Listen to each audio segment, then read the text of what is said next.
দিনের পর দিন বাড়ছে শিলিগুড়িতে চুরির ঘটনা। শান্তিতে নেই শহরবাসী। শিলিগুড়ির মধ্যেই শান্তিনগর বউবাজার এলাকাতে আবারও চুরি। বাড়িতে কেউ না থাকার সুযোগ নেই জানালা ভেঙে প্রায় 5 লক্ষ টাকার সোনা ও নগদ 20,000 টাকা নিয়ে পালালো চোর। এটা নতুন নয়, শিলিগুড়িতে দিনের পর দিন বাড়ছে চুরির ঘটনা, কিন্তু প্রশাসনের কোনো ভূমিকাই সেরকম ভাবে দেখা যাচ্ছে না চোরেদের উপরে। প্রশাসন কি নজর রাখতে ব্যর্থ?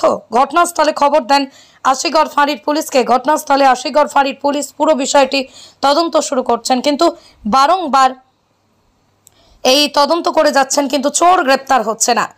এবং সেই দেখে মাথায় হাত মানুষজনদের। সোনার জিনিস সমস্তই চুরি হয়ে গেছে। পাড়ার লোক জানাজানি হওয়ার পরে পুরো এলাকায় চাঞ্চল্য ছড়িয়ে পড়ে। আমি 7টার সময় বাড়ির দিকে যেমন ডেলি যাই চলে গেছি। আমি দুধ মরিয়েছিলাম, ঠিক আছে। আর দুধ মরা আমাদের 15 বাড়ি, ওই দিন সব ওখানেই আড্ডা মারি।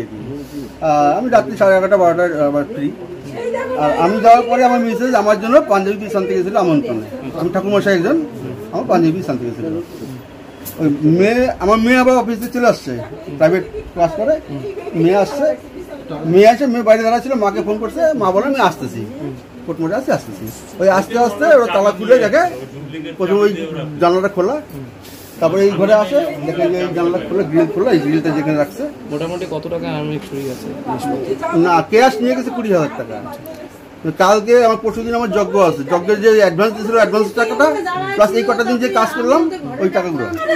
আর কি চুরি হয়েছে? হ্যাঁ, আর কি চুরি হয়েছে? 20,000 টাকা ক্যাশ, আর মোটামুটি আমাদের 2.5-3 লাখ টাকার মতো সোনা ছিল। মানে 2টা সোনার চেন। আমার বেস্টের ছিল। আমার নাম বিশ্বজিৎ। এলাকার নাম? এটা শান্তিনগর, মধ্য শান্তিনগর।